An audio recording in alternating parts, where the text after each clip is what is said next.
जयति सिन्दूरवदनो देवो यत्पादपङ्कजस्मरणम् वासरमणिरिव तमसाम् राशिन्नाशयति विघ्नान्।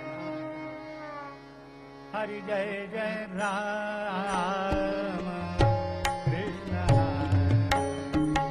हरि जय जय राम कृष्ण हरि जय जय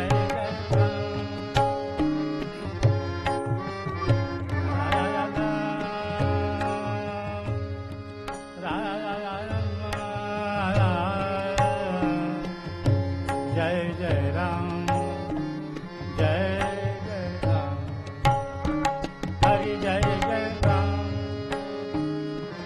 ध्यायेन् नित्यमपूर्ववेशललिताम् गन्धर्वलावण्यदाम् देवी देवगणैरुपास्य चरणाम् कारुण्यरत्नाकराम् लीलाविग्रहिणीम् विराजितभुजाम् सच्चन्द्रहासादिभिः भक्तानन्दविधायिनीम् प्रमुदिताम् नित्योत्सवाम् रेणुकाम् दक्षिणे लक्ष्मणो यस्य वामे तु जनकात्मजा पुरतो मारुतिर्यस्य तं वन्दे रघुनन्दनम्। अञ्जनी गर्भसम्भूतो वायुपुत्रो महाबलः कुमारो ब्रह्मचारी च तस्मै श्री हनुमते नमः। यो जातो मरुदंशजो क्षितितले सम्बोधयन् सज्जनान् ग्रन्थं यो रचयन् सुपुण्यजनकं श्रीदासबोधाभिधम् यत्कीर्त्या पठनेन सर्वविदुषां स्वान्तापहारी सदा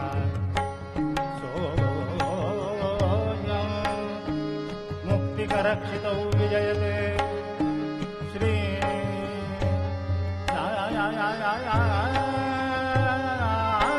रामदासो गुरु।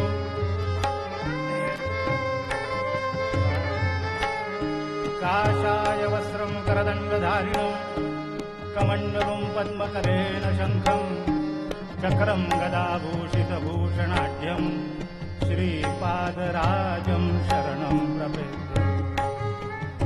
मूकं करोति वाचालं पङ्गुं लङ्घयते गिरिं यत्कृपातमहं वन्दे परमानन्द माधवम्। हरि जय जय राम कृष्ण जय गोवर्धन धर गोपाल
रामचरणी लक्ष लागो राजा रामचरणी लक्ष लागो सीताराम रामचरणी लक्ष लागो सीताराम चरणी लक्ष लागो रे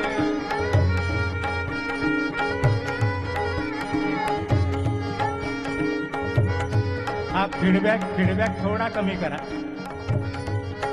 आणि इको अजिबात ठेवू नका सीताराम चरणी लक्ष लागो राजा रामचरणी लक्ष लागो कीर्तन संगे रंगात देह वागो कीर्तन संगे रंगात देह वागो कीर्तन संगे साधू संगे हरी संगे रंगात देह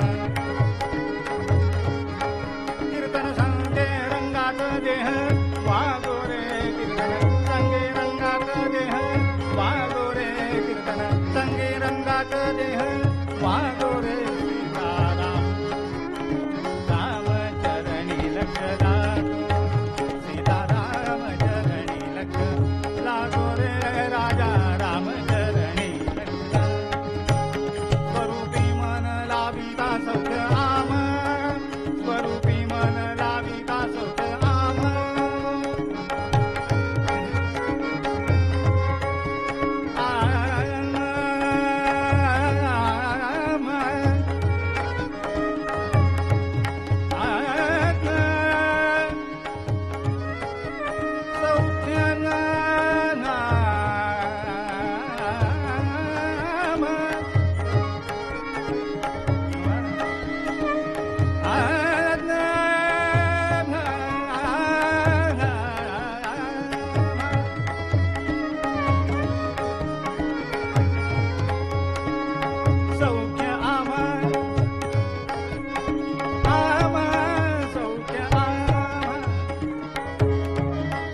काम क्रोधाधिक जाती निज धामा काम क्रोधाधिक जाती निज धामा सीताराम चरणी लक्ष लागो राजा रामचरणी लक्ष लागो रे जानकीनाथ चरणी सद्रूपिन्मय नारायण रूप ध्यावो सद्रूपिन्मय नारायण सद्रूपचिन्मय नारायण रूप ध्यावो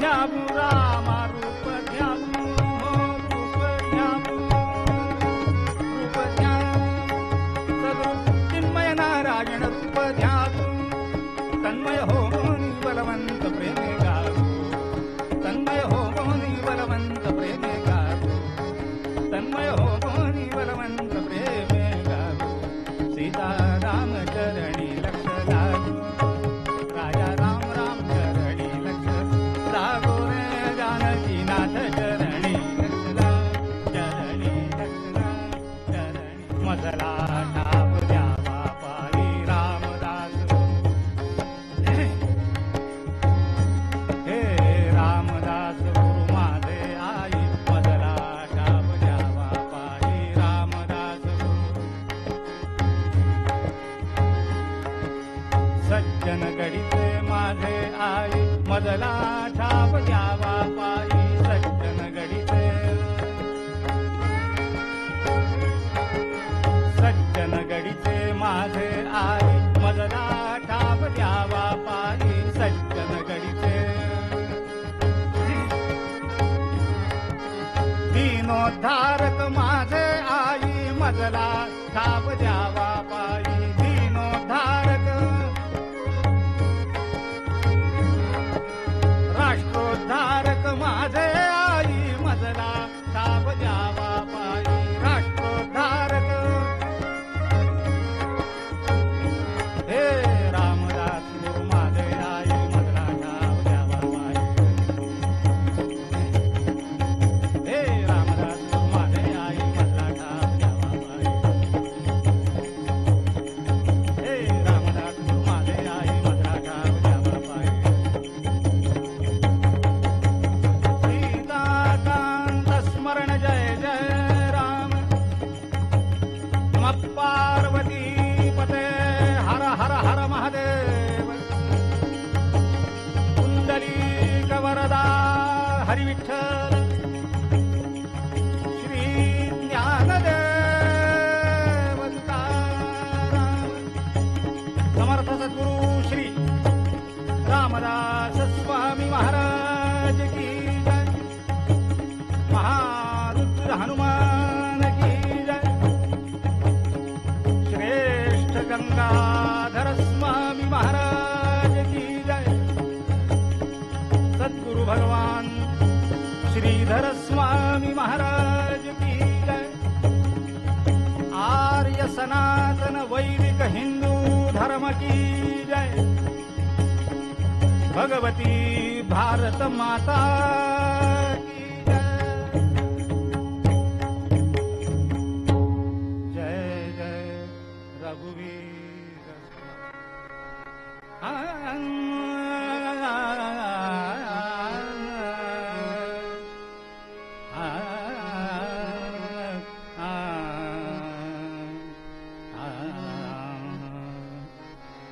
भाग्यवंत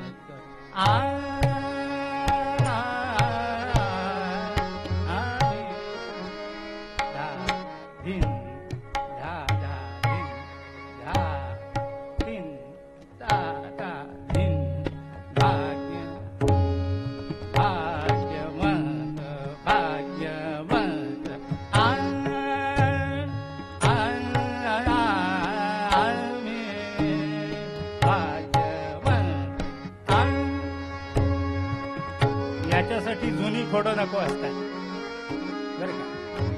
ते काहीतरी असं ठेवणीतलं काढतात महाराज आणि ठेवणीतल्या वस्तू जुन्या झाल्यात असं लोकांना वाटतं ना. पण आपल्याला सांगतो ते ठेवणीतलंच ऐकायला मिळायचं नाही. आपल्याला चलनातलं सगळंच ऐकायला मिळतं. ढगायला लागली कळत पण हे ऐकायला नाही मिळायचं म्हणून ऐकवतो थोडंफार. भाग्यवंत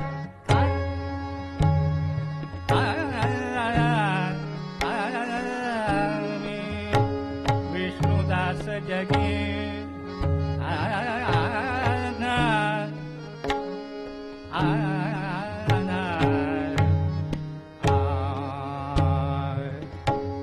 हे कीर्तनातनं नाटकात गेलंय बरं का.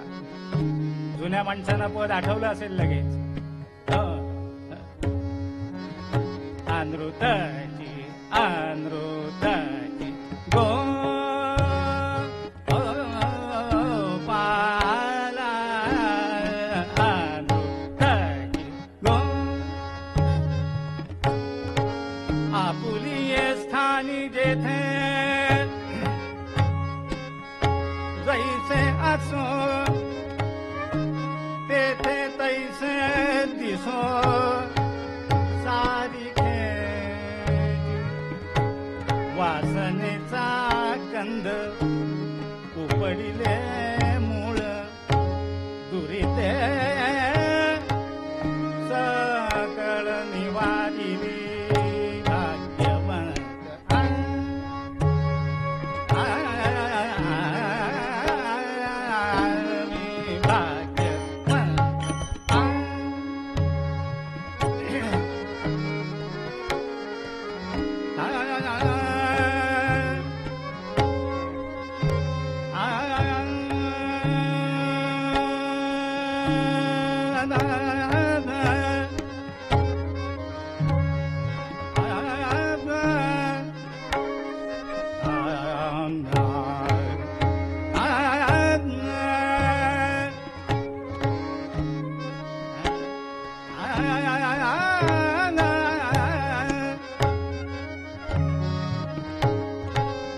जनाची माऊली करीतो सावली विठ्ठल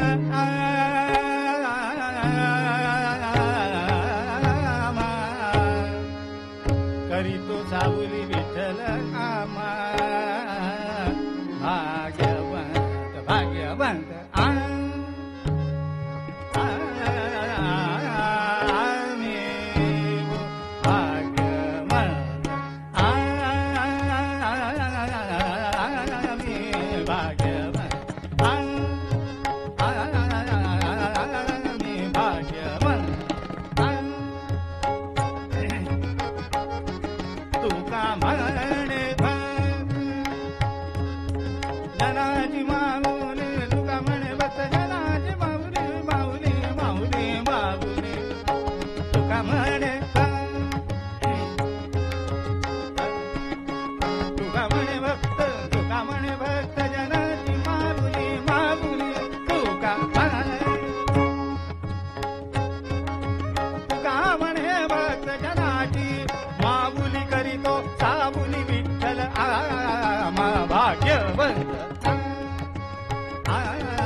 सर्वसंपदां लोकाभिरामं श्रीरामं भूयो भूयो नमाम्यहम्। अनेन प्रियतां देवो भगवान् जानकीपति श्रीरामचन्द्र पूर्वेषाम् अस्माकं कुलदैवतं श्रोता वक्ता श्रीराम समर्थ। जय जय रघुवीर समर्थ। न विषय भोगो भाग्यम न विषय भोगो भाग्यम योग्यं खलु यत्र जन्तु मात्रमपि ब्रह्मेन्द्र रुद्र मृग्यं भाग्यं विषयेषु वैराग्यं। नमः पार्वतीपत हर हर हर महादेव। मंडळी, कालपासून या कीर्तन महोत्सवाला सुरुवात झाली आणि गेली 25 वर्ष सुरू असणारा हा जो कीर्तन महोत्सव आहे, तुम्ही इंदूरकर लोकांनी चालू ठेवलेला. त्यातल्या कितीतरी महोत्सवांचा मी साक्षीदार आहे. प्रत्यक्ष सेवेला येऊनही आहे आणि जरी सेवेला आलेला नसलो तरी या कुबेरबुवाचं नेटवर्क इतकं विणलेलं आहे की मला घरबसल्या इंदूरच्या उत्सवात काय काय झालं, काय काय कीर्तनं झाली हे घर बसल्या कळतं. तुम्ही म्हणाल ते कसं काय बुवा? मला कर्णपिशाच्य वश आहे. काय म्हणणं आहे तुमचं? कुंडली. मला सांगायचं आपल्याला एवढंच आहे की नागपूर इंदूर अंतर जरी 600 किलोमीटरचं असलं तरी सुद्धा कीर्तनाच्या संदर्भात प्रेमानं आपण जे जे काय करता त्या सगळ्याचा कीर्ती सुगंध हा लांब लांब दरवळत असतो. तो माझ्यापर्यंत दरवेळेस येतो, एवढंच मला आपल्याला सांगायचं आहे. अशा या महोत्सवामध्ये कीर्तनाला यायला मिळणं, सेवा मिळणं हे प्रत्येकच कीर्तनकाराला भाग्याचं वाटतं. तसं मलाही वाटतं, पण ते भाग्य इथंच संपू नये असंही वाटतं. पुंडली कालपासून जी आपण कीर्तन ऐकली त्यात सांप्रदायिक म्हणजे वारकरी कीर्तन, नारदीय कीर्तन, कीर्तनाचा नवीन वाटणारा, परंतु बारकाईनं जर आपण कीर्तनाकडे पाहिलं तर आपण जे कॉर्पोरेट कीर्तन ऐकलं समीरबुवा नाईकांचं, रामदास यांचं, ते कॉर्पोरेट कीर्तन सुद्धा काही नवीन नाहीये. मग कीर्तन हेच मुळी कॉर्पोरेटच आहे. म्हणाल कसं काय बा, इकडचं काही तिकडचं काही, तिकडचं काही तिकडचं काही, असं सगळे आणणे बुवानी आपल्या बरोबर आणि तुमच्या समोर जोडून दाखवणे, याला कॉर्पोरेशन नाही तर काय म्हणतात, पुंडली. त्याच्यामुळे कीर्तन हा प्रकारच कॉर्पोरेट कीर्तन आहे, पण त्याला नवीन असलेली दृष्टी देऊन आपल्या समोर त्याचं उत्तम सादरीकरण झालं. थोडक्यात काय, आतापर्यंत आपण कालची 3, आजची 2, 5, आता माझं हे 6वं, म्हणजे पूर्वीची 5 सगळी आपण नव्या दमाची कीर्तनं ऐकली आणि आता हे 6वं कीर्तन जे आहे ते 65 माझी उलटून गेलेली आहे. म्हणजे मी आता म्हाताऱ्यात जमाय. त्याच्यामुळे हा माल जुना आहे, पूर्वीचा माल नवीन होता. उठाव कोणत्या मालाला असतो, पुंडली. पण हा माल जुना झालेला जरी असला तरी शिळा झालेला नाहीये, हे लक्षात ठेवा. मिरे कितीही जुने झाले मसाल्यातले तरी ते मणाच्या भावानी कधीच विकले जात नाही, ते तोळ्याच्या भावानीच विकले जातात. तो हा तोळा आहे, पुंडली. त्याच्यामुळे कीर्तनाची भूमिका सुरुवातीला सांगण्याची वास्तविक पद्धत नाही कीर्तनाची, पण मी एवढ्या करता सांगितली की हल्ली येणारा जो श्रोतृ वर्ग आहे तो वेगवेगळ्या अपेक्षा ठेवून येतो. जरूर यावं त्यांनी, पण प्रत्येक कीर्तनाची बैठक आणि भूमिका काय आहे हे जर समजा सुरुवातीला कळलं तर त्या कीर्तनाशी समरस होणं तुमच्या मानसिकतेला जास्त सोपं जातं. कीर्तनकारानं, प्राध्यापकानं, मंडळी लोकांसमोर ज्याला बोलायचंय त्या माणसानं एक विषय न कॉलेजात न घेता अभ्यासायचा असतो, त्याला समूहाचं मानसशास्त्र असं म्हणतात. ते समूहाचं मानसशास्त्र म्हणजे मॉब सायकॉलॉजी ही त्याला कळलीच पाहिजे. ही ज्या बुवाला कळत नाही मंडळी तो आडवा झाल्याशिवाय राहत नाही. त्याच्यामुळे ते तुमचं मानसशास्त्र तयार व्हावं यासाठी मी बोललो. एक प्रश्न सगळ्यांना पडतो नेहमी की म्हणलो का हो, या जगामध्ये प्रत्येक जण जो आलेला आहे तो काही ना काहीतरी भोग भोगतो आणि चांगले कमी वाईटच जास्त भोगतो. थोडक्यात बोलायचं झालं कीर्तनी भाषेत तर सुख पाहता जवा पाडे आणि दुःख पर्वता एवढे. प्रत्येकाच्या आयुष्यात सुखोपभोग हे जवा एवढे आणि दुःख पर्वता एवढे. असं भोगत असूनही तुम्हाला सांगतो, एका सापाच्या तोंडात बेडूक सापडलं, पण तरी सुद्धा तो साप त्याला हळूहळू गिळतोय. पण बेटकाची दृष्टी समोर आहे. म्हटलं काय, कोणता किडा चकचकीत दिसतो त्याच्यासाठी जीभ लांब करतोय. पुंडली, अरे तू गिळंकृत होत चाललायस ना, आता तू दुसऱ्याला गिळायचा विचार करून ते जास्तीत जास्त चांगलं आहे त्याचा हव्यास धरू नकोस ना. हे जसं त्या बेडकाला कळत नाही तसं पर्वता एवढे दुःख भोगणारे जे प्राणी आहेत, मी मनुष्य म्हटलेलं नाही, प्राणी म्हटले, जीव म्हटले. कारण ये जीवंती ते जीवा, जे जगतात, सजीवाचं लक्षण ज्यांच्या ठिकाणी सांगता येतं ते सगळे जीव आहे. माणसं स्वतःला मानव समजतात, मानवेतराला प्राणी म्हणतात, पण मानव हा सुद्धा प्राण्यातच जमाय, तो सजीवच आहे, जीवच आहे. तेव्हा सगळे प्राणी या प्रकारचं दुःख भोगतात. बरं, भोगोत स्वकर्मानं स्वतःच्या प्रारब्ध योगानं मंडळी प्रत्येकाला ते भोग सुटत नाहीत, हा सिद्धांत आहे.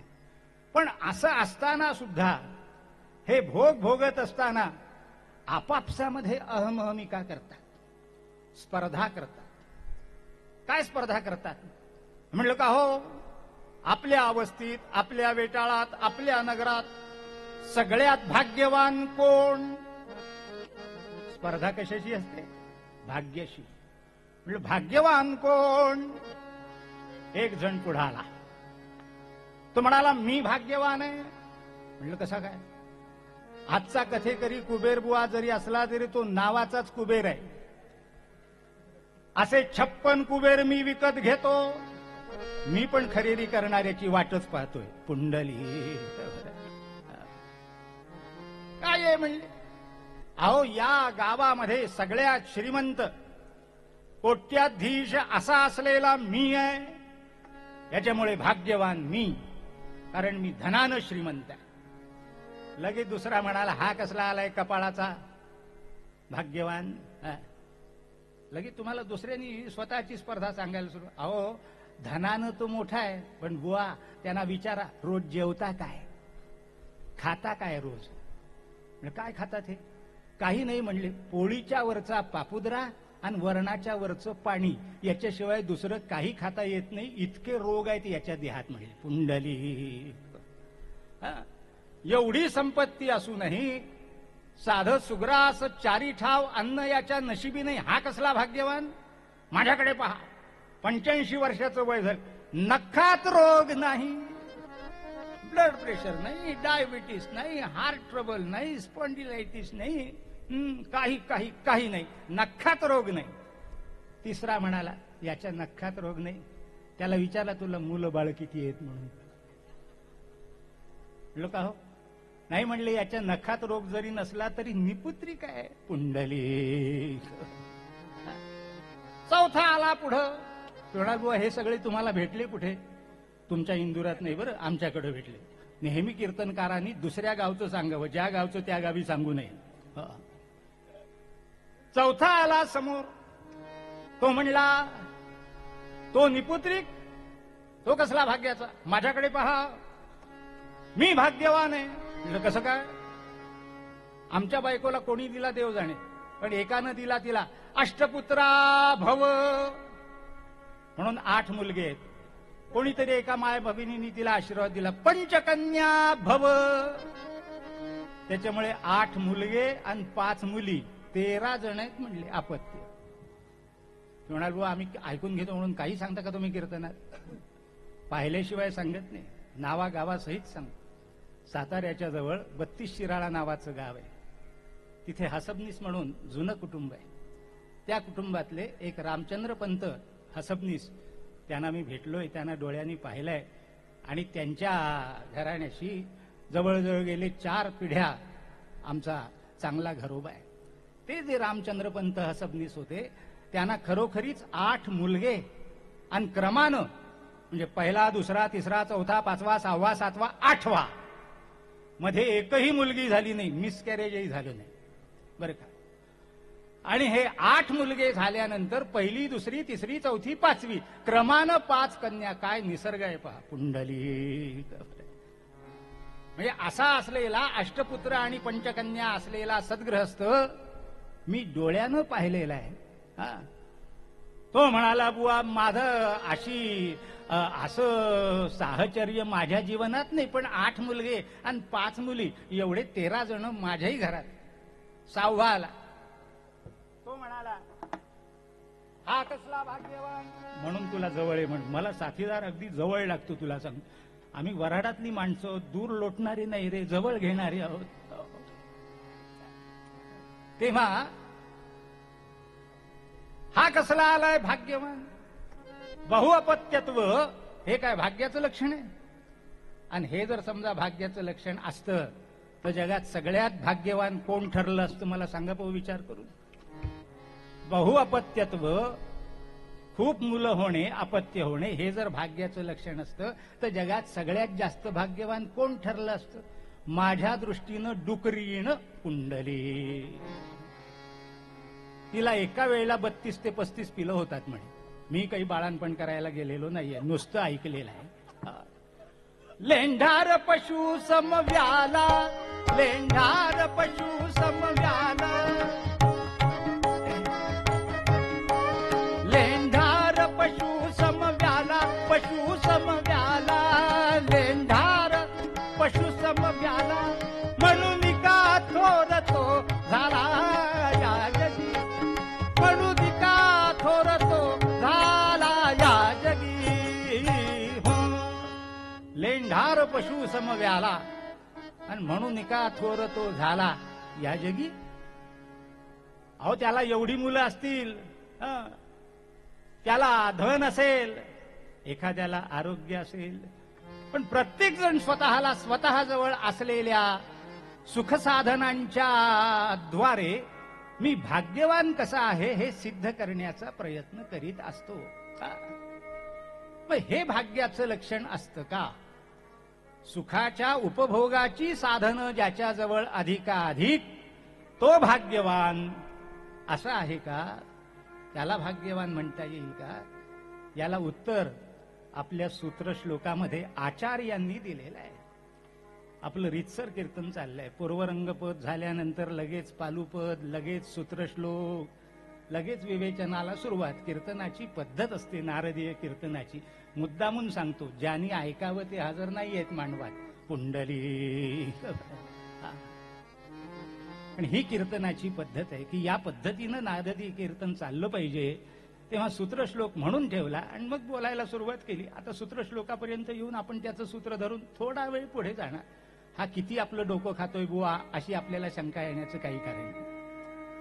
आचार्य म्हणाले की सुखाच्या साधनांवरून भाग्याचं मोल करणारे किंवा भाग्य किंवा अभाग्य ठरविणारे जे आहेत ते चुकीचे आहेत. तुम्ही म्हणाल बुवा असंच आहे तुमचं, जे आमच्या मनात असतं त्याच्या विरुद्ध बोलता म्हणून तर तुमच्या कीर्तनाला श्रोते येत नाहीत. पुंडली. पण महाराज, या ठिकाणी श्रोत्यांकरता कीर्तन आहे हे अगदी जरी बरोबर असलं तरी सुद्धा भलतं सलतं ऐकण्यासाठी कीर्तन नाही. संत महात्म्यांनी, आचार्य ऋषीमुनींनी जे सांगितलंय मंडळी, ते आपल्यापर्यंत पोहोचवणारी एकमेव संस्था जर कोणती असेल तर ते म्हणजे नारदाची गादी आणि दुसरं म्हणजे व्यासपीठ. या गादीवरून होणारं कीर्तन आणि व्यासपीठावरून होणारं प्रवचन, या दोनच गोष्टी तुमचं आध्यात्मिक उद्बोधन करतात. बाकी सगळे नटून थटून मेकअप करून टीव्हीवर भागवत सांगायला बसलेले असतात. पुंडली. म्हणून सांगतो आपल्याला, न विषय भोगो भाग्यम. मुळात विषयांची उपभोगाची साधन काय? विषयोपभोग हेच मुळी भाग्याचं लक्षणच नाही. न विषय भोगो भाग्यम. विषयोपभोगाला भाग्य म्हणताच येणार नाही. का? याची कारणं अनेक आहेत. आज मी तुम्हाला फक्त क्लिप दाखवतोय. तुम्हाला ऐकायचं असलं या विषयावरचं निरूपण तर महिनाभर कीर्तन केलं तरी सुद्धा विषय संपायचा नाही.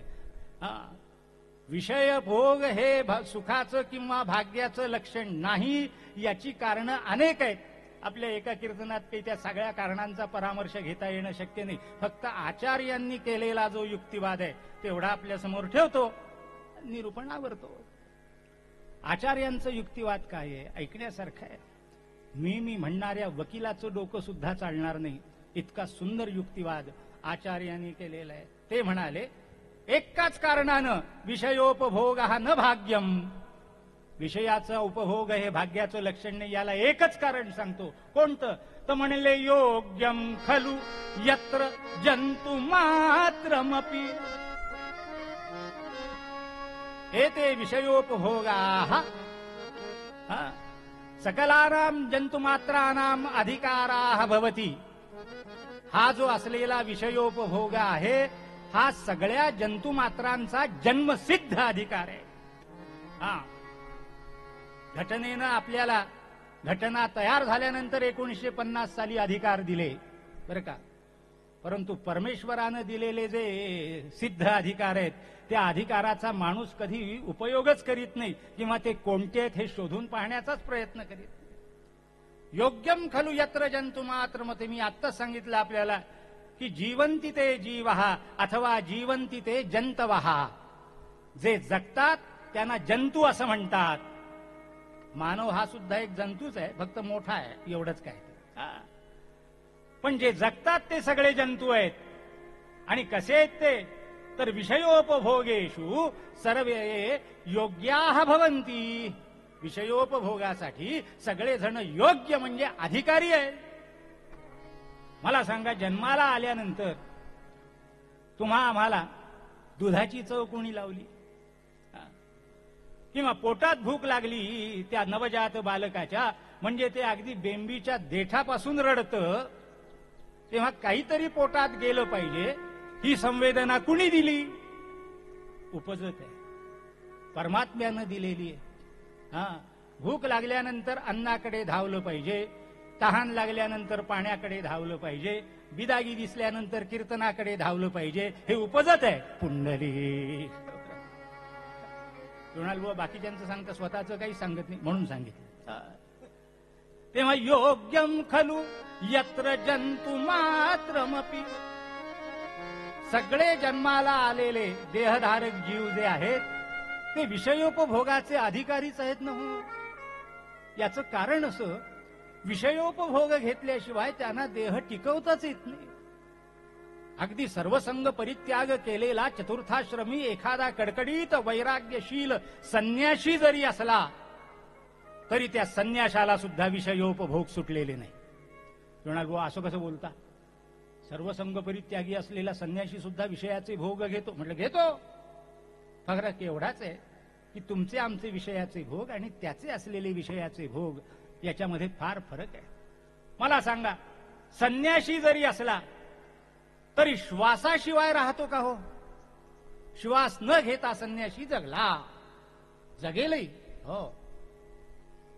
चांगदेवानी 1400 वर्ष जे आयुष्य जगला तो ते प्राणायामाच्या भरोशावरच जगला. तुमचे माझे श्वास मोजलेले आहेत, आयुष्याचे दिवस मोजलेले नाही आहेत. आपलं आयुष्य वर्ष, महिने, दिवस, आठवडे, तास, मिनिट, सेकंद, त्याचाही 10वा भाग या काळावर मोजलेलं नाहीये. लक्षात ठेवा, आपलं आयुष्य मोजलेलं आहे ते श्वासाच्या संख्येवर आहे. जन्माला आलेला प्राणी जेव्हा पहिला श्वास घेतो तेव्हा विधात्यानं ठरवलंय या यंत्रानं किती वेळा श्वास घ्यायचे. ती श्वासांची संख्या ठरलेली आहे. त्याच्यामुळे ज्या दिवशी श्वासांची संख्या भरते त्या दिवशी कुठल्या ना कुठल्या तरी निमित्तानं देह पडलाच पाहिजे. अपघातात माणसं का मरतात? कल्पना नसताना. श्वास संपले, पुंडली. याला दुसरं कुठलंच कारण सांगताय?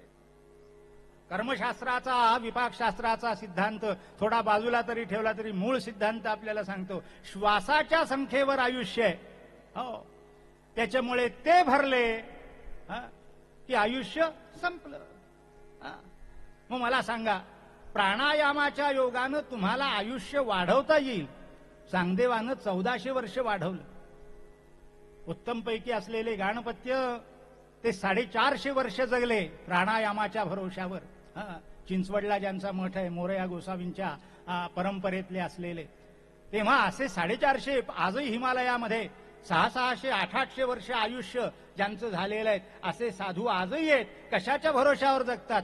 केवळ प्राणायामाच्या भरोशावर जगतात. पण आपल्याला सांगतो, कितीही जरी प्राणायाम केले तरी सुद्धा श्वासांची संख्या कधी ना कधी संपणारच आहे. त्याच्यामुळे त्यांना देह ठेवणं भाग आहे. मला आपल्याला सांगायचं एवढंच आहे की श्वासावर आयुष्य मोजलेलं आहे. तेव्हा अशी जगणारी माणसं संन्याशी जरी झाली सर्वसंग परित्याग करून तरी श्वास घेतात, म्हणजे नाकानं प्राण वर ओढतात, उश्वासानं बाहेर सोडतात. मग मला सांगा, वातावरणातला प्राण ओढणे मंडळी हा विषय नाही का? आहे ना. कोणता विषय? नासिकेचा विषय. शब्द, स्पर्श, रूप, रस आणि गंध असे 5 विषय आहेत. आणि बरोबर आपल्याला 5 विषयांची 5च ज्ञानेंद्रिय आहेत. शब्द ऐकायला कान आहेत, स्पर्श भोगायला त्वचा आहे, शब्द स्पर्श रूप बघायला डोळे, रस चाखायला जीभ आहे आणि गंध याच्यासाठी नाक आहे. एवढी 5च ज्ञानेंद्रिय आहेत. विषय 6वा नाही, म्हणून कुठल्याही प्राण्याला 6वं ज्ञानेंद्रिय दिलेलं नाही. ज्ञानेंद्रिय 5, त्या इंद्रियांचे विषयही 5. उद्या जर समजा विधात्यानं एखाद्या विषयात भर घातली तर पुढच्या पिढीतले जन्माला येताना आणखीन एखादं शिंग घेऊन जन्माला येतील. पुंडली आणखीन एखादा ज्ञानेंद्रिय घेऊन जन्माला येतील. गमतीचा भाग सोडा. मग ज्या अर्थी संन्यासी श्वास घेतो म्हणजे गंध विषय भोगतो ना, भोगलाय की नाही. म्हणून संन्यासी सुद्धा विषय भोगतो. शब्द संन्याशाला ऐकायला येत नाही असं वाटतं का तुम्हाला? येतो. जे ऐकायला आले त्याचा अर्थ कळत नाही का? कळतो. म्हणजे त्यानं शब्द विषय हा भोगला. स्पर्श अगदी कौपीनं जरी धारण केलं, वल्कल जरी धारण केली तरी सुद्धा अंगावर धारण केलेल्या वस्त्राचा स्पर्श हा जाणवतो का? जाणवत नाही. अगदी खडबडीत यज्ञवेदीवर तो विश्रांतीसाठी अंग टाकत असला, गादा गिरद्यांवर झोपत नसला तरी खडबडीत यज्ञवेदीवर पाठ टेकल्यानंतर त्या जमिनीचा स्पर्श त्याच्या पाठीला कळतो की नाही? त्वचेला कळतो की नाही? कळतो. म्हणजे स्पर्श हा विषय भोगतो. रूप डोळ्यानं त्याला चांगलं वाईट सगळंच दिसतं म्हणजे रूपही भोगतो. आणि रस म्हटलं रसही भोगतो. माध्यान्ह समय झाला म्हणजे भिक्षान्न मात्रेण चतुष्टिवंत. आचार्य लिहितात की 12 वाजले म्हणजे कुठल्या तरी दारापुढे उभं राहून ओम भवती भिक्षान देही, व्रत म्हणून का असेना ब्राह्मणाची मुख्य दीक्षा मागितली पाहिजे भिक्षा, ओम भवती या पक्षा राखिलेच पाहिजे त्याकरता का असेना, पण ओंजळभर शिजलेलं अन्न त्याला लागतच. त्याची चव त्याला जरी कळत नसली तरी अन्न जिभेवर ठेवून घशानं आतमध्ये ढकललं म्हणजे रस विषय भोगला. मग मला सांगा, या सृष्टीमध्ये एक तरी देहधारक जीव हा विषयोपभोगाशिवाय जगू शकतो का? नाही जगू शकत. आचार्यांचा युक्तिवाद काय सुंदर आहे बघा. ते म्हणले, ज्यानं ज्यानं देह धारण केलेला आहे त्या त्या प्रत्येक देहाला विषयोपभोगाचा अधिकार भगवंतानं अगोदरच देऊन ठेवलेला आहे, पूर्णत्वानं दिलंय. जशा प्रकारचा देह असेल तशा प्रकारचे त्या प्रकारानं तो विषय भोगतो. मुंगीची जेवणाची पद्धत वेगळी, घोड्याची खाण्याची पद्धत वेगळी, बैलाची खाण्याची पद्धत वेगळी, माणसाची खाण्याची पद्धत वेगळी. आता काही काही जण घोड्यासारखं चरतात ती गोष्ट वेगळी, पुंडली. पण माणसाच्या खाण्याची काहीतरी वेगळी पद्धत आहे. बोलण्याचं तात्पर्य असं की असा जो विषय सगळ्यांसाठी सामान्य आहे, मग सामान्य विषय असामान्य होऊ शकतो का? सामान्य विषय भाग्याचा होऊ शकतो का? मंडळी, मी 35 वर्ष मास्टरकी केली. माझ्या वर्गामध्ये असलेले अगदी नापास होणाऱ्या विद्यार्थ्यांपासून ते मेरिट येणाऱ्या 98% पर्यंतच्या विद्यार्थ्यांना शिकवीत गेलो. त्यातल्या त्यात समर्थांची कृपा अशी की 35 वर्ष नोकरी केली आणि 10वी 12वीला जे माझे विद्यार्थी बसले परीक्षेला, मंडळी त्यातला एकही डाग माझ्या त्या 35 बॅचेसला नाहीये. बोर्डाच्या परीक्षेला बसलेला माझा एकही विद्यार्थी अनुत्तीर्ण झालेला नाही. 100% पूर्ण निकाल लावणारा मास्तर म्हणून संस्थेनं माझा विशेष सत्कार केला. 35 वर्ष 100% निकाल लावणारा म्हणून. बोलण्याचं तात्पर्य असं की उत्तीर्ण झाले सगळेच्या सगळे झाले, पण 1% झाले का? नाही. मग त्या उत्तीर्ण विद्यार्थ्यांमध्ये सुद्धा भाग्यवान कुणाला ठरवायचं? म्हटलं 98% तुमच्या विद्यार्थ्याला ज्याला मिळाले ना तो खरा भाग्यवान. अहो, पण त्या वर्षी जो राज्यातनं स्वानंद नेने नावाचा रत्नागिरीचा विद्यार्थी पहिला आलेला होता त्याला 100 पैकी 100% मार्क होते. आता मला सांगा, माझा 98% वाला भाग्यवान का 100% वाला भाग्यवान? मी म्हटलं 100% वाला भाग्यवान. पण 100% वाला भाग्यवान म्हणावं तर 100% मॅट्रिकला मिळवू नये, त्याला हव्या त्या शाखेला इंजिनिअरिंग कॉलेजला ऍडमिशन मिळाली नाही, तो कसला भाग्यवान? कुंडली. म्हणून आपलं युक्तिवाद काय आहे की विषयभोग हा न भाग्यम. विषयोपभोग हे भाग्याचं लक्षण होऊच शकत नाही. मग तुम्ही म्हणाल, बुवा हे भाग्य नाही, ते भाग्य नाही, ते भाग्य नाही, हे तुम्ही सांगत बसलात. मग नेमकं भाग्याचं लक्षण आहे तरी काय? आचार्य म्हणाले ब्रह्मेंद्र रुद्र मृग्यम. कोणाकोणाची नावं सांगितली लक्षपूर्वक आहे का? ब्रह्मेंद्र, ब्रह्मा अधिक इंद्र, ब्रह्मेंद्र. रुद्र प्रत्यक्ष भोलानाथ देवाधिदेव महादेव. यत मृग्यम, मृग्यम म्हणजे शोधण्यास योग्य मानतात किंवा ज्याचा शोध घेत फिरतात. तुमच्या माझ्यासारखी नाही. मग प्रत्यक्ष ब्रह्मदेव, प्रत्यक्ष इंद्र. त्या इंद्राला सुद्धा मंडळी शोध घेत फिरावं लागतं. आणि प्रत्यक्ष देवाधिदेव महादेव शोधत फिरतात. काय शोधतात? तर म्हणले विषयोपभोग शोधतात का?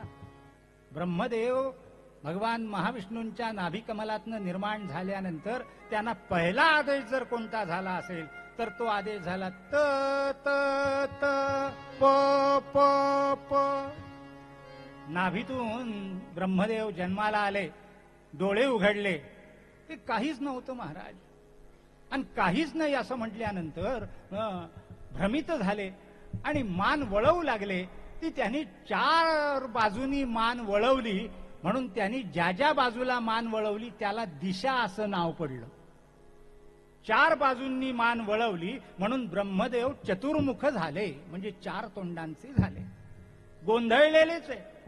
तेव्हा अनाहत नाद कानावर पडला. हो, त्या नादाचे प्रकार 2. अभयजी वाजवतायत, हा मुलगा वाजवतोय, हे सगळे आहत नाद आहे. बोट चाटीवर आपटलं की तो नाद निर्माण होतो, म्हणजे आहतानं, आघातानं नाद. अनाहत नाद असा आहे की त्याला कुठलाच आघात करावा लागत नाही, पण नाद अस्तित्वात असतो कायम ब्रह्मांडाच्या ठिकाणी. म्हटलं तो ऐकायला येतो का? येतो. कुणाला? तर म्हटले फक्त योग्याला ऐकायला येतो. सिद्ध योगी जो असेल त्याला तो अनाहत नाद ऐकायला येतो. ब्रह्मदेवानं त्या अनाहत नादातनं आज्ञा ऐकली, त्याला 2 व्यंजनं ऐकायला आली. आपल्या मुळाक्षरातली, संस्कृत मुळाक्षरातली 2 व्यंजनं ऐकायला आली. कोणती? पहिलं व्यंजन त त त त आणि दुसरं व्यंजन प प प प. दोन्ही व्यंजनं एक केली. काय शब्द झाला? तप. म्हणजे भाजल्याचा कुंडली. तप तपती म्हणजे भाजणे असा संस्कृतात अर्थ सांगितलाय. मग तप तप तप भाजल्याचा म्हणजे तावून सलाखून तयार हो, म्हणजेच तपश्चर्या कर, उपासना कर, हा आदेश ब्रह्मदेवाला आहे. इंद्र त्याला माहितीये 100 अश्वमेधांची तपश्चर्या केली म्हणजे इंद्राचं पद मिळतं. तुमच्यापैकी कुणाला हवं असेल तर 100 अश्वमेध करा, पुढच्या युगाचा इंद्र व्हा. 100 अश्वमेधानं इंद्रपद प्राप्त होतं असं सांगितलंय. मग आपलं पद जाऊ नये म्हणून इंद्र सुद्धा तप तप. आणि भोलानाथ मंडळी ते मूर्तिमंत वैराग्याचं रूपच आहे. मूर्तिमंत वैराग्य म्हणजे भोलानाथ. मंडळी यांना काहीच सांगायची गरज नाही, ते कायम तपातच आहे. म्हणून ब्रह्मेंद्र रुद्र मृग्यम. ब्रह्मा इंद्र महादेव ज्याच्यासाठी तपश्चर्या करतात ते भाग्याचं लक्षण आहे. म्हटलं ते कोणतं आहे? मग ते कशासाठी करतात? विषयेषु वैराग्यम. विषयांच्या ठिकाणी, विषयेषु म्हणजे विषयांमध्ये वैराग्य निर्माण होणे हे भाग्याचं लक्षण आहे. कारण हे कुठेच दिसत नाही. मगाशी आमच्या अपर्णाताईंनी सांगितलं की मी बाहेर जेवत नसतो असं सांगणारा तबकभर भोजन दक्षिणा पाहिल्यानंतर जेवला. पुंडली.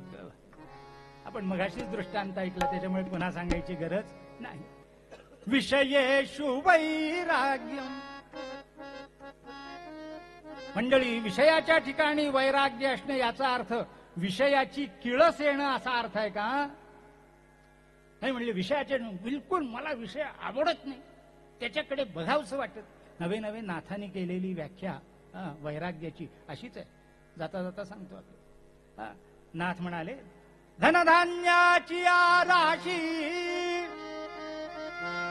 स्वये येवोनी उर्वशी, पण ढुंकोनी न पाहे तिसी, या नाव वैराग्य म्हणो आम्ही. धनधान्याची या राशी, कुबेराची संपत्ती ढिगानं समोर पडली आहे. स्वर्गातली सगळ्यात सुंदर अप्सरा रंभा आहे म्हणे. मी काही पाहायला गेलेलो नाही, पण सगळ्यात सौंदर्यवती जी आहे मंडळी, त्या अप्सरेचं नाव आहे रंभा. म्हणून आपल्याकडे सुद्धा एखादीला जर वेडवायचं असेल, आली मोठी रंभा पुंडली, ते त्याच्यावरून पडले. तेव्हा अशी सगळ्यातली सगळ्यात सुंदर अप्सरा ती हात जोडून उभी आहे. ती म्हणते, महाराज मी आपल्या पायाची दासी आहे. ती कुबेराची पडलेली संपत्ती, ते धन म्हणतात, महाराज मी आपला दास आहे, माझा स्वीकार करा. रंभा म्हणते, महाराज माझा स्वीकार करा, पण ढुंकोनी न पाहे. आणखीन एक पाठभेद आहे नाथांच्या या ओवीत. थुंकोनी न पाहे म्हणजे थुंकण्याच्या निमित्तानं सुद्धा पाहणार नाही. थुंकण्याच्या निमित्तानं सुद्धा जसं माणूस थुंकताना जागा पाहून थुंकत नाही, याचा आपल्याला अनुभव आहे. एसटीत बसल्या बसल्या नुसतं तोंड खिडकीजवळ पचाक अशी पिचकारी, की मागे बसलेला ना रंगपंचमी झालीच पाहिजे. तेव्हा थुंकताना कोणी जागा पाहून थुंकत नाही, पण अगदी न जागा न पाहता थुंकण्याची क्रिया घडते. एवढी सुद्धा किंमत त्या रंभेला आणि त्या धनाच्या राशीला दिली नाही. असा जो असेल याला वैराग्य असं म्हणतात. माऊलीचा दृष्टांत माऊलीने सांगितलं की वमलिया अन्ना, माऊलीची ओवी, की वमलिया अन्ना लाळन घोटे जेवी रसना, की प्रेताची या आलिंगना अंगन सूये. वमलिया अन्ना लाळन घोटे जेवी रसना. एकदा जोपर्यंत अन्न पोटात आहे ताटात आहे तोपर्यंत फार क्या सब्जी बनी आज की, मनगटापासून वरपून खाल्ली. क्या श्रीखंड बना आज का. अगदी तुम्हाला सांगतो, इतकं खाल्लं कंठाशी येईपर्यंत की ठसका लागला पाणी पिताना, तर समोर जो पाणी देणारा होता त्याच्या तोंडावर श्रीखंडाचे शिंतोडे उडाले. हे किती खाल्लं असेल विचार करा खाणाऱ्यानं. इतकं खाल्लं, इतकं खाईपर्यंत ते चांगलं, पण एवढं खाल्लं म्हणून मोरीवर हात धुवायला गेला, ते असं ढवळून आलं म्हणतात, आणि भाड भाड भाड भाड जेवढं खाल्लं होतं तेवढं सगळं बाहेर काढलं. तो वाडपी एक शेजारी उभा होता. तो म्हणाला, और लाओ और लाओ और लाओ, ये जो गिरा वो आपका ही है, फिर से ले लो पुंडली. आतापर्यंत नुकतंच खाल्लेलं नाही, पण नुकतंच खाल्लेलं पोटातलं अन्न जर समजा वमनानं ओकारीनं बाहेर पडलं तर त्याचा आस्वाद घ्यावासा वाटेल, ते चाटावंसं वाटेल, ते खावंसं वाटेल. माऊली हेच सांगते, वमलिया अन्न, उलटून पडलेल्या अन्नासाठी लाळन घोटे जेवी रसना. ज्याप्रमाणे तोंडाला पाणी सुटत नाही ते वमलेलं अन्न पाहून, की प्रेताची या आलिंगना. कितीही प्रिय व्यक्ती असली पण ती एकदा प्रेत झाली म्हणजे मग तिला मिठी मारावी अशी इच्छा कोणाच्या अंतःकरणात निर्माण होते. की प्रेताची आलिंगना अंगन सूये, इच्छा होत नाही. वैराग्याचं लक्षण सांगत असताना ही लक्षणं पाहिल्यानंतर वैराग्य म्हणजे विषयांबद्दलची किळस असं यांना सांगायचंय का? ज्ञानोबा माऊलीला नाथांना तसं सांगायचं नाही. कारण गंमत अशी आहे, वैराग्य हे किळस ही बाहेरून आत येते. एखादी गोष्ट बाहेरची पाहिली म्हणजे आपल्याला किळस वाटते, बरं का. आणि वैराग्य ही आतून बाहेर प्रकट होणारी गोष्ट आहे. त्याच्यामुळे किळस दिसल्यानंतर ती गोष्ट नकोशी वाटणं याला वैराग्य म्हणत नाही. तर कीर्तनी थाटाचा दृष्टांत थोडक्यात सांगतो. एकाला म्हणे कढी खूप आवडत होती, एकाला कढी खूप आवडत होती. आता त्याला ज्याला कढी आवडत होती तो कोण होता हे वेगळेपणानं सांगायचं कारणच नाही का. कारण या कढीसाठी आपल्या चातुर्वर्ण्यातली एक जात बदनाम आहे, पुंडली. त्या जातीला बामण असं म्हणतात. बामण भट आणि कढी आंबट असं आम्हाला बाकीची पोरं इतर जातीतली शाळेत असताना चिडवीत होती. तेव्हा कढी आवडणारा कोण होता हे सांगायची काही गरज. इतकी कढी आवडे हो त्याला, काही बोलायची सोय नाही. किती कढी पीत असे, किती कढी पीत असे. त्याच्या एका मित्रानं घेतली नवीन म्हैस, ती झाली दुभती. आता म्हशीचं दूध दुभतं गाईच्या दुभत्यापेक्षा जास्त असतं आणि जास्त ओशट असतं, म्हणजे त्यात फॅट्स जास्त असतात. त्याच्यामुळे म्हशीचं दूध, त्याच्यावर येणारी साय, त्या साईचं दही, ते साय घुसळून दही घुसळून होणारं ताक, लोणी, सगळंच भरपूर. हा, त्याच्यामुळे त्यांनी विचार केला आपल्याकडे म्हशीचं एवढं दही दूध ताक झालंय, आपल्या मित्राला कढी फार आवडते, त्याला जेवायलाच बोलावूया. हा, म्हणून माझ्याकडे जेवायला दुभती म्हैस आहे घरामध्ये. हा, तू म्हणशील ते श्रीखंड, बासुंदी, रबडी, काय म्हणशील ते. तो म्हणला नको, म्हैस दुभती आहे म्हणजे ताक होत असेल. होतोय. मग कढी, बरोबर बर, कढी किती हवी, तू म्हणशील तेवढी. म्हणला हा, किती पिणार तू. कढीनं आंघोळ करतो म्हटलं तरी करतो तेवढी कढी. म्हण झालं. महाराज त्याला जेवायला बोलावलं. त्याच्या बायकोनी काय कढी केली तुम्हाला सांगतो. हा हा हा हा हा, काय ती साजूक तुपाची फोडणी. एक कणभर तूप जास्त पडलं असतं तर कढी तुपकट झाली असती. काय ती जिरं, एक कणभर जिरं जास्त पडलं असतं तर ते उग्र झालं असतं. काय त्या कढीला लावलेलं मीठ, कणभर पडलं असतं तर खारट झाली असती, कणभर कमी पडलं असतं तर अळणी झाली असती. काय त्याला घातलेली गोड साखर, कणभर पडली असती तर कढी अति गोड झाली असती, कणभर कमी पडली असती तर ती अगोड झाली असती. कीर्तनकाराला हे वर्णन आलं पाहिजे. पुंडली अशी त्या दिवशीची कढी जमलेली होती. आमच्या भाषेमध्ये त्याला चोखट असं म्हणतात, नवीन भाषेमध्ये त्याला परफेक्ट असं म्हणतात बरं का. अशी ती कढी त्या दिवशीची जमलेली. आणि त्यानं पहिला भुरका मारला. कढी भुरकूनच पहिल्यांदा चव घ्यायची असते. चमच्यानं जे कढी पितात ना त्यांच्यासारखे दळभद्री शोधून सापडायचे नाही. पुंडली कढीची चव जर चाखायची असेल तर तिचा भुरकाच मारला पाहिजे. त्यानं पहिला भुरका मार. देव, आजची कढी म्हणजे देव. 1 वाटी, 2 वाटी, 3 वाट्या, 4 वाट्या, 10, 15, 20 गणनाच नाही. कढीवर कढी, कढी, वय नाही कढी आणा. तो सुचू देईना त्याच्या वाढणाऱ्या त्या बाईला, सुचू दे. वहिनी कढी आणा, वहिनी कढी आणा, वहिनी कढी आणा.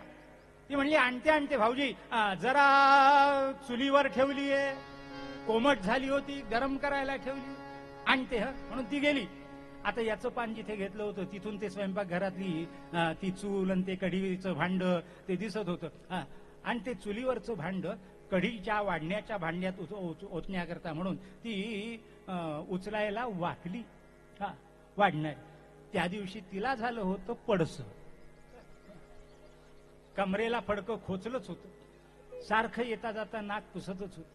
पण आता ते गरम पातेलं उचलेल का नाक पुसेल. तर महाराज आलं टोकापर्यंत आणि एक टप्पोरा बिंदू तुम्हाला सांगतो नाकातला मोती तो टपकन कढीत पडला. बरं पडला तर पडला. या पहिल्या पानावर बसलेल्यानं पाहिला. तो म्हणाला तरीच माझ्या लक्षात आलं आजची कढी एवढी परफेक्ट कशी. आणि तुम्हाला सांगतो जे त्याचं अंग शहारलं हो, तिनं ती भांड्यात कढी काढली, वाढायला आणली. भाऊजी गरम कढी. हा म्हणे नको. अहो पण तुम्हाला कढी आवडते ना. तो म्हणाला वहिनी या वाक्याचा भूतकाळ करा. कढी आवडत होती असं म्हणा, आवडत आहे असं नाही. वर्तमान काळ नाही, भूतकाळ. तिचा नाकातला बिंदू कढीत पडताना पाहून याला काय कढी वैराग्य आलं असं म्हणावं का. आपला मुद्दा इथे किळस आली म्हणजे वैराग्य निर्माण झालं असं म्हणावं का. किळस म्हणजे वैराग्य नव्हे. आपल्याला सगळ्यांना माहिती आहे की तुकारामांना शिवाजी महाराजांनी नजराणा पाठवला. काही विद्वान इतके आहेत सांगणारे, तुकाराम महाराजांची परीक्षा पाहण्यासाठी म्हणून शिवाजी महाराजांनी त्यांना नजराणा पाठवला. ते काय 2024 सालचे होते नेते राजे. परीक्षा पाहण्यासाठी महाराजांनी नजराणा पाठवला नाही. महाराज अत्यंत कृतज्ञतेनं महाराजांच्या कानावर गेलं. शिवाजी महाराजांच्या की तुकाराम बुवा मोठे अधिकारी सत्पुरुष आहे, पण प्रपंचाची अन्नान्न दशा आहे म्हणून पाठवला नजराणा. की अशा या सत्पुरुषाचा आपण काहीतरी पूजन करावं, जेणेकरून प्रपंचाला मदत होईल. म्हणून नजराणा पाठवला. महाराज घरात नव्हते. महाराजांची आवली मुलं सगळी त्या नजराण्याकडे आली. उघडून पाहतायत, अंगठ्या घालून पाहतायत, पौच्या घालून पाहतायत, ती वस्त्र अंगावर पांघरून पाहतायत. रंगून गेली मुलं बाळ बायको त्या नजराण्यामध्ये रंगून गेली. तेवढ्यात महाराज आले आणि त्यांनी पाहिलं की शिलेदारांनी नजराणा आणून ठेवलेला आहे आणि बायका मुलं त्यात रमलेली आहे. महाराजांनी त्या तपकातला एक 52 कशी सोन्याचा असा सुंदर एक चंद्रहार हा उचलला, हातात घेतला आणि हातात घेऊन त्या चंद्रहाराकडे पाहायला लागले आणि बोलायला लागले.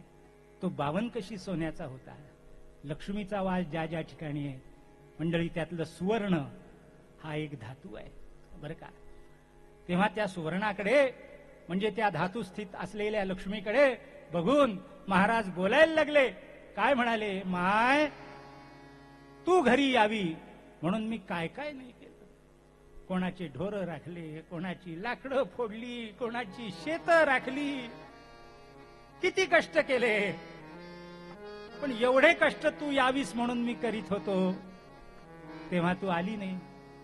आणि आता तुझ्याशिवायही माझं चालू शकतं हे जेव्हा मला अनुभवानं कळलं, तेव्हा एवढ्या प्रचंड रूपामध्ये आली. आता मला तुझं काय काम, तुझ्याशिवायही माझं चालू शकतं हे मला कळलंय. म्हणून माय जशी आलीस तशी परत जा म्हणून दागिना खाली ठेवला आणि मुलाबाळांच्या अंगावरचं सुद्धा सगळं काढून परत त्या तपकात ठेवून परत पाठवलं. आता मला सांगा, इथं धनाची किळस आहे का? धनाचं मोल कळलंय, त्याचं महात्म्य कळलंय. पण ते जरी महत्वाचं असलं तरी ते माझ्या उपयोगाचं नाही. हे आतून बाहेर येणं या नाव वैराग्य. नाही तर लोक म्हणतात, वा तुम्ही वैराग्याचं निरूपण करता, बिदागी चांगली कसून घेता. नाही, बिदागी कसून घेतो हे बरोबर आहे, पण ती बिदागी आतमध्ये कुठे लिंपलेली नाहीये. कुंडली जशी येते तशी जाते. बोलण्याचं तात्पर्य असं आहे की आतून ती वृत्ती बाहेर येणं याला वैराग्य असं जर म्हणतात तर हे भाग्याचं लक्षण आहे. भाग्यम विषयेषु वैराग्यम. तुम्ही म्हणाल वा पूर्वरंगपद तुकाराम महाराजांचं सांगितलं ना मी, भाग्यवंत आम्ही विष्णुदास जगी. मग महाराज म्हणतात या जगात खरे भाग्यवान आम्ही आहोत का? नाही म्हटलं तुम्ही पांडुरंगाचे भक्त आहात. आम्ही पांडुरंगाचे भक्त जरी असलो तरी भक्ती हे जे साधन हातात धरलं ते या वैराग्याच्या बरोबर धरलेलं आहे. वैराग्ययुक्त भक्ती. तुम्ही आम्ही भक्त नाही का हो? आहे तर कितीदा शेगावला जातो, कितीदा शिर्डीला जातो, कितीदा साकोलीला जातो, कितीदा अक्कलकोटला जातो, किती वाऱ्या करतो, पंढरीला जातो, इकडे जातो, दान करतो, धर्म करतो, व्रत वैकल्य उपास तापास जप जाप्य अनुष्ठान नाना तऱ्हेचं सगळं करतो. आपण भक्त नाही का? आहोत तर आपण भक्तच आहे. पण तुकारामांना जे भक्तीचं वैभव आहे ते तुमच्या माझ्या जीवनात का नाही? याचं कारण फक्त एवढाच फरक आहे, त्यांची वैराग्य युक्त भक्ती आहे आणि आमची वैराग्य मुक्त भक्ती आहे. कुंडली आमच्या भक्तीला वैराग्याचा कुठेही स्पर्श नाही. म्हणून समर्थांचं एक वाक्य सांगतो आणि निरूपण थांबवतो. म्हणून समर्थांनी सुद्धा सांगितलं, वैराग्या सारिखे नाही भाग्य, वैराग्य नसता अभाग्य. कारण वैराग्ये विण योग्य परमार्थ नोहे. तुम्ही भक्ती करा, ज्ञान मिळवा, कर्म करा, योग मार्गाने जा, तो फलद्रूप व्हावा असं जर वाटत असेल तर पहिल्यांदा हे भाग्य मिळवलं पाहिजे. वैराग्ययुक्त भक्ती उत्तम फलद्रूप, वैराग्ययुक्त ज्ञान फलद्रूप, वैराग्ययुक्त कर्म फलद्रूप. वैराग्याशिवाय केलेली नाना साधनं तुम्हाला सांगतो सगळी वाया जाणारी साधनं आहेत. म्हणून हे भक्तियुक्त साधन, वैराग्ययुक्त साधन, आम्ही भक्ती हे केलेलं आहे म्हणून आम्ही भाग्यवंत आहोत. मग खरोखरीच महाराज भाग्यवंत होते का? आणि अटीतटीचा प्रपंच करीत असताना त्यांचं वैराग्य राहिलं का? घरातल्या माणसांनी सुद्धा ते सांभाळलं का अशी शंका आपल्या मनामध्ये येईल. तर मग त्यांचंच चरित्र सांगतो नाही का उत्तरंगाने. आमचे अभयजी मला काय आलं म्हणजे ते म्हणतात बुवा दासगणू पठारीतलं एखादं चरित्र सांगा. आणि त्यांना नरसिंह मेहता फार आवडतं. म्हटलं मी इतकेदा नरसिंह मेहता सांगितलंय की आता जर समजा पुन्हा तेच सांगितलं तर इंदुरकर माझ्या नावावर छाप मारतील, नरसिंह मेहता स्पेशल. त्याच्यामुळे दुसरं चरित्र कुठलं तरी सांगतो, मग तुकारामांचं सांगतो. आणि हे पहा, प्रत्येक युगाचा एक एक राम असतो बरं का, लक्षात ठेवा. सत्ययुगामध्ये सत्ययुगामध्ये होऊन गेला तो परशुराम. परशुरामाचा जो काळ आहे तो सत्ययुगाचा काळ आहे. सत्ययुगाचा राम परशुराम, त्रेतायुगाचा राम श्रीराम, द्वापार युगाचा राम बलराम. द्वारकेचं राज्य कृष्णाचं नाहीये, द्वारकेचं राज्य बलरामाचं आहे. राजा बलराम आहे, राजा कृष्ण नाहीये द्वारकेचा. म्हणून द्वापार युगातला राम बलराम आणि कलियुगातला राम जगजीवन राम नव्हे, तुकाराम. त्याच्यामुळे प्रत्येक युगाचा एक राम असतो, ते कलियुगाचा राम तुकाराम आहे. म्हणून त्यांचं चरित्र पाहूया. म्हणून पूर्वरंग अभंगातले महाराजांचे उद्गार आपल्या अंतःकरणामध्ये कोरून ठेवा. भाग्यवंत आम्ही विष्णू दास जगी, भाग्यवंत आम्ही विष्णू दास, आम्ही विष्णू दास. अभंग प्रसंगी धैर्यमय, तुका म्हणे भक्त जनाची माऊली, तुका म्हणे भक्त